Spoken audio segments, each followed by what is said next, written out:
దేవునికి స్తోత్రం. ప్రియమైనటువంటి దేవుని బిడ్డలారా, ఈరోజు ఒక అద్భుతమైనటువంటి కుటుంబం గురించి మనం మాట్లాడుకుంటున్నాం. ఈ కుటుంబంలో ఉన్నటువంటి ఆ, యథార్థత, పవిత్రత, నీతి న్యాయములు, దేవుని యందు భయము భక్తి కలిగినటువంటి కుటుంబం యోబు కుటుంబం. ఆ యోబు కుటుంబంలో ఉన్నటువంటి ఒక 5-6 గుణ లక్షణాలు ఏంటంటే, అతడు యథార్థవంతుడు, న్యాయవంతుడనై దేవుని యందు భయభక్తులు కలిగి చెడుతనమును విసర్జించినవాడు. యథార్థవంతుడు, న్యాయవంతుడు, దేవుని యందు భయభక్తులు కలిగి చెడుతనము విసర్జించినవాడు. ఇలాంటి కుటుంబానికి దేవుడు ఎంతో ఆశీర్వాదాలు ఇచ్చాడు కూడా. 10 మంది బిడ్డల్ని ఇచ్చాడు. అయితే ఆ 10 మంది బిడ్డల్ని ఇవ్వడము, తనకు బహు ఆస్తి అంతస్తులు ఇవ్వడము బాగానే ఉంది. కానీ దేవుడు అతనికి పరీక్ష పెట్టాడు. సైతాను అతన్ని శోధించింది. అతని జీవితంలో అతనిని బట్టి దేవదూతల స్థలములో సైతాన్ నిలబడడం మనం గమనిస్తున్నాం. దేవునితో యోబు గురించి మాట్లాడడం కూడా గమనిస్తున్నాం. యోబు ఎలాంటి వాడంటే మనకు బాగా తెలుసు. న్యాయవంతుడు, యథార్థవంతుడు, దేవుని యందు భయభక్తులు గలవాడు, చెడుతనమును విసర్జించేవాడు. అంటే ఇలాంటి వాడికి కష్టాలు వస్తాయా? వస్తాయి. ఇలాంటి వారి కుటుంబం నాశనం అయిపోతుందా? నాశనం అయిపోతుంది. ఇలాంటి వారి కుటుంబాన్ని దేవుడు పరీక్ష పెడతాడా? పరీక్ష పెడతాడు. అయితే దేవుని బిడ్డలారా, తిరిగి ఆ పరీక్షలో దేవుడు తన యథార్థతను, తన యొక్క న్యాయమును, తన యందు భయము భక్తిని, చెడుతనమును విసర్జించిన వాడిగా ఉన్నటువంటి విధానాన్ని, తన వ్యక్తిగత జీవితాన్ని ఎంత నలగొట్టినా తన జీవితంలో తన యథార్థతను, తన భక్తిని, తన యొక్క నీతి న్యాయములను, దేవుని పట్ల భయభక్తులను విడనాడక తను జీవించాడు. అసలు యోబు జీవితంలో ఒక అద్భుతమైనటువంటి ఒక మాట మనం గుర్తు చేసుకుంటే, తన భార్య కూడా ఆయన్ని యెహోవా దేవుణ్ణి దూషించమని చెప్తుంది. భార్య చెప్తుంది, కానీ దేవుడు ఆ యథార్థతను పరీక్షిస్తున్నాడు అదే సమయంలో. కాబట్టి మనము సంతోషంగా ఉన్నప్పుడు అన్నీ తీసుకున్నాం కదా, అన్నీ పొందుకున్నాం కదా. యెహోవా ఇచ్చిన యెహోవా తీసుకుని యెహోవా నామమునికి ఆయనకే మహిమ కలుగునుగా కానీ చెప్పినటువంటి ఆ మాటను దేవుడు యోబు జీవితంలో ఎంతో సంతోషించుంటాడు. అంటే దేవుడు ఇచ్చాడు, దేవుడే తీసుకున్నాడు.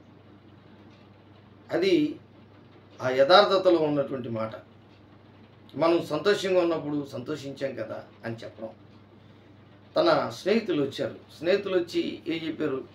ఎందుకయ్యా నువ్వు ఇంకా యథార్థతను, పవిత్రతను, ఎంతో భక్తిని ప్రదర్శిస్తున్నావు? నీ ఆ శరీరం అంతా కూడా కురుపులు వచ్చేసాయి.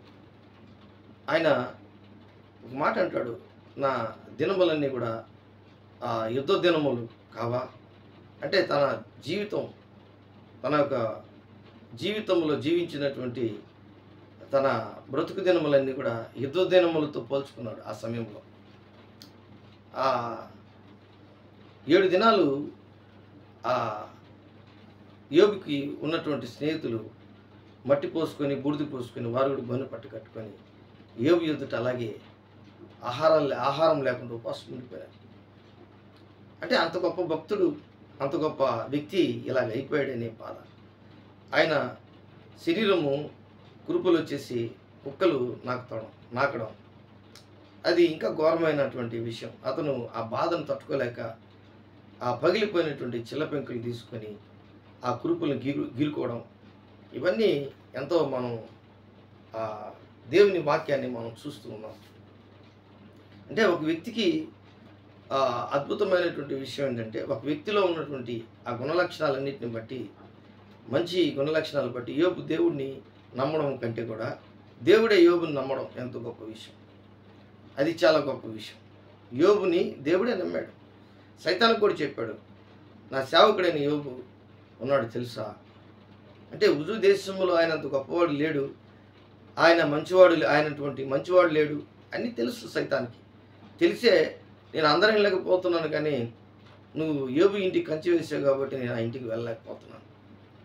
అయితే ఈరోజు ఎందుకు ఇవన్నీ గుర్తు చేసుకుంటున్నామంటే, తిరిగి రెస్టరేషన్, తిరిగి ఆయన మరలా దేవుడు దయచేసే దేవుడు అంటున్నాడు.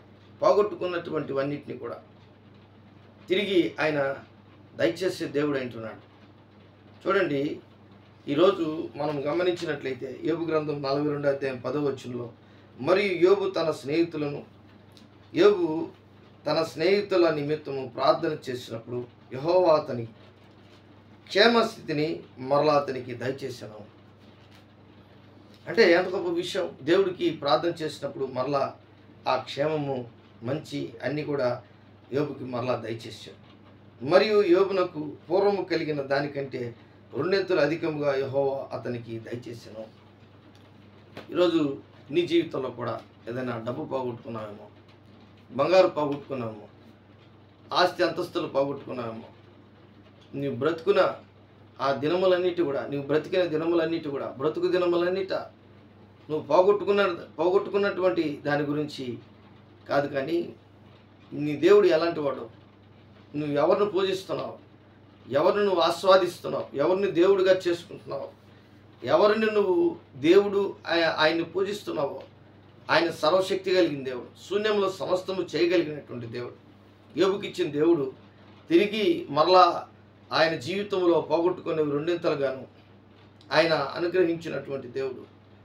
ఆయన ఫ్రెండ్స్కి కూడా, బంధువులకు కూడా వారు పోగొట్టుకున్నటువంటివన్నీ కూడా తిరిగి చూడడం అనేది చాలా ముఖ్యమైనటువంటి విషయం.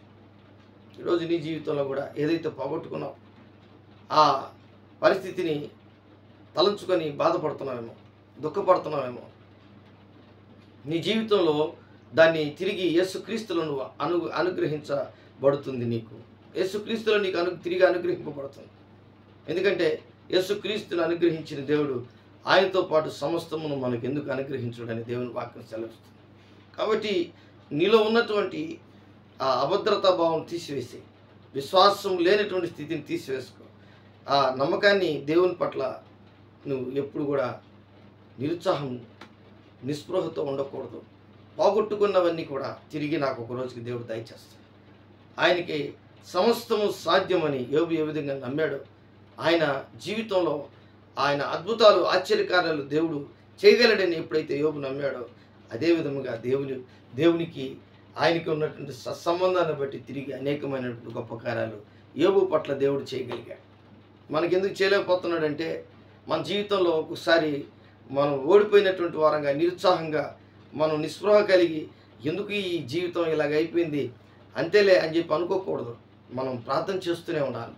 అదే యోబు గ్రంథంలో ఇందాక చదువుకున్నట్లుగా ఆయన మరలా తన ఫ్రెండ్స్ కోసం, బంధువుల కోసం, తన కోసం ప్రార్థన చేసినప్పుడు దేవుడు మరలా ఆయనకి మరలా 2 ఆశీర్వాదాలన్నీ కూడా ఇచ్చాడండి. దేవుడి వాక్యాన్ని దీవించి ఆశీర్వదించునుగాక. ప్రేమ నమ్మకం కలిగినటువంటి నా యేసయ్య కూడి వచ్చినటువంటి బిడ్డలను మీరు దీవించి ఆశీర్వదించండి. ఏ బిడ్డలు ప్రభువా నైనా పోగొట్టుకొని వారి యొక్క జీవితంలో ఎన్ని ఆస్తులు, అంతస్తులు, సంతోషము ఏదైతే వారి జీవితంలో కోల్పోయినారో వాటన్నిటిని తిరిగి మీరు దయచేసే దేవుడని ప్రభువా ఈ దినమందు నేను ప్రార్థన చేస్తున్నాను తండ్రి. నీ బిడ్డలకి మీరు దయచేసినందుకు నీకు వందనాలు చెల్లిస్తూ నజరేయుడైన యేసు నామములో అడిగి వేడుకుంటున్నాను తండ్రి. ఆమేన్, ఆమేన్.